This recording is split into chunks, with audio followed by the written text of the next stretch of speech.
السلام علیکم. بسم اللہ الرحمن الرحیم. Now let us start the lecture. Lesson number 1. Fair dealing of حضرت محمد صلی اللہ علیہ وآلہ وسلم.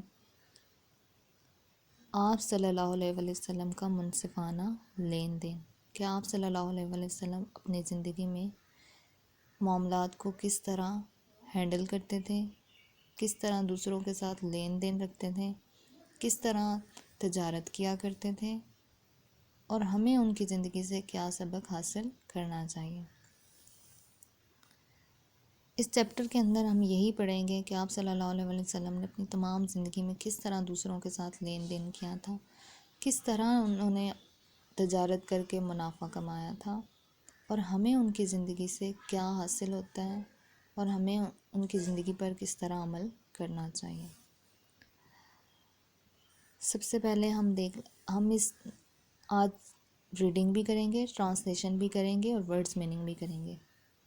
لیکن یہ سب کچھ کرنے سے پہلے ہم یہ دیکھ لیتے ہیں کہ پری ریڈنگ کا مطلب ہے کہ اس چیپٹر میں جو کچھ بھی ہے اس میں ہم کیا پڑھیں گے، یہ ہمیں یہ دو جو کوسچن ہیں یہ کلیئر کر دیں گے. جب یہ ہم کر لیں گے تو ہمیں یہ آٹومیٹکلی پتہ چل جائے گا کہ اس چیپٹر میں ہم کیا پڑھنے والے ہیں اور اس چیپٹر میں ہم کیا پڑھیں گے. سب سے پہلا کوسچن دیکھ لیتے ہیں، واٹ از فیئر ڈیلنگ؟ منصفانہ لین دین کیا ہے؟ To be honest in business, کاروبار میں ایماندار ہونا. اس کا مطلب یہ ہے کہ ہر ایک کو اس کا مناسب حق دینا. جب آپ تجارت کر رہے ہوتے ہیں تو یہ نہیں کرنا کہ چیز جو ہے وہ 2 نمبر دینی اور منافع آپ نے زیادہ لے لینا ہے. جس طرح کی آپ چیز اس کو دے رہے ہو اسی طرح کا منافع آپ اس سے لو. اس کا مطلب یہ ہے کہ اپنے کاروبار کے اندر یا اپنے لین دین کے اندر بالکل ایماندار ہونا. دوسرا کوسچن ہے، what are the characteristics of a fair trader? جو ایک سچا تاجر ہے اس کی کیا خصوصیات ہیں، اس کی خصوصیات کیا ہونی چاہیے؟ آنیسٹ، ایماندار ہونا چاہیے، ٹروتھفل، سچا، اینڈ ٹرسٹ وردی، اور قابل اعتماد. ایک جو سچا تاجر ہے اس میں یہ ساری خصوصیات ہونی چاہیے کہ جب وہ تجارت کر رہا ہو تو اسے سچ بولنا چاہیے، اور وہ جو سامان اپنا دے رہا ہے اس کی ساری حقیقت اسے بتانی چاہیے. کوئی بھی اگر سامان میں نقص ہے، کوئی بھی عیب ہے تو اسے وہ صاف گوئی سے اسے بتا دے کہ اس میں یہ نقص ہے اور اس کے اندر یہ خرابی ہے. یہ نہیں کہ اپنے منافع کے لیے آپ اگلے کا نقصان کرو، اسے خراب چیز دے دو لیکن منافع اس سے ویسا ہی لے لو. چیز خراب دو اور منافع لو، ایسا بالکل نہیں کرنا. جیسی آپ چیز دے رہے ہو ویسا ہی اس سے منافع لو، یہی اس کا مطلب ہے. اب ہم اپنے پیراگراف کی طرف موو کرتے ہیں. پیراگراف نمبر 1 آج ہم ریڈ کریں گے، اس کی ٹرانسلیشن کریں گے، اس کے ورڈز میں نہیں کریں گے، ٹھیک ہے. سب سے جو پہلا پیراگراف ہے ہم اس کی ریڈنگ کر لیتے ہیں. حضرت محمد صلی اللہ علیہ وآلہ وسلم was always fair and honest in his dealing with other people even before his نبوت.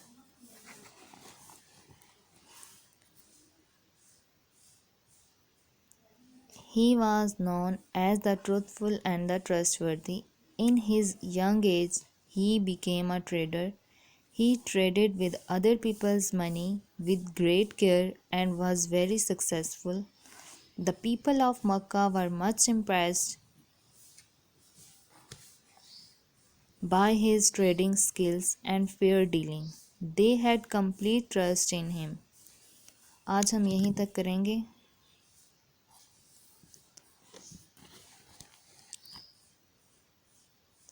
حضرت محمد صلی اللہ علیہ وآلہ وسلم was always fair and honest in his dealing with other people even before his نبوت.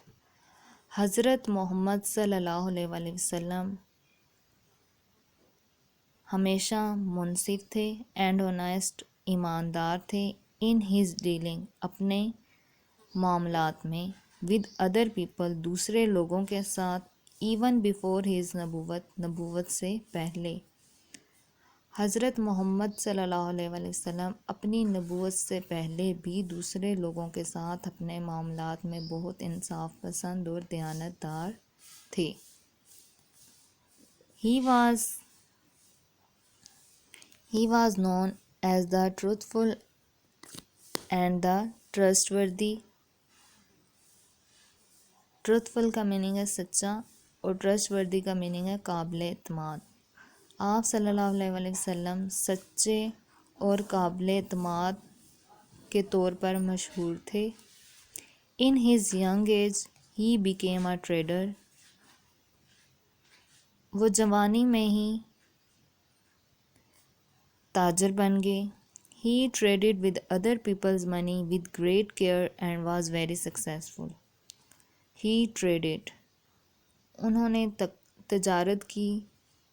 انہوں نے دوسرے لوگوں کی رقم کے ساتھ احتیاط سے تجارت کی.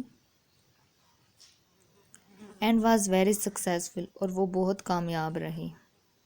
The people of Makkah were much impressed. مکہ کے لوگ ان سے بہت زیادہ متاثر ہوئے. By his trading skill.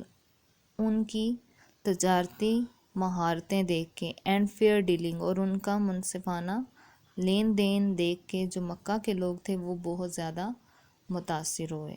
They had complete trust in him. انہوں نے ان کو آپ صلی اللہ علیہ وآلہ وسلم پر مکمل اعتماد تھا. اس چیپٹر کے اندر اس پیراگراف کے اندر ہم نے آج دیکھا ہے کہ آپ صلی اللہ علیہ وآلہ وسلم نے کس طرح تجارت کی تھی دوسرے لوگوں کے ساتھ. ان کا بیہیو کیسا تھا. انہوں نے کس طرح لین دین کیا. تو ہمیں بھی چاہیے کہ ہم جب اپنی زندگی میں ایک دوسروں کے ساتھ لین دین کریں تو منصفانہ لین دین کریں. اگر ہم کسی کو کوئی چیز دے رہے ہیں تو کسی کو ایسی چیز نہیں دینی جس میں کوئی نقص یا خرابی ہو. ہمیں بھی چاہیے کہ ہم اپنے جو لین دین ہیں ان کو جو لین دین کے معاملات ہیں ان کو شفاف اور شفاف رکھیں. ہمیں بھی کوئی دیکھ کے یہ کہے کہ یہ آپ صلی اللہ علیہ وسلم کی امتی ہیں اور ان کی زندگی پر عمل کر رہے ہیں. اس سبق سے ہمیں یہی سبق حاصل ہوتا ہے.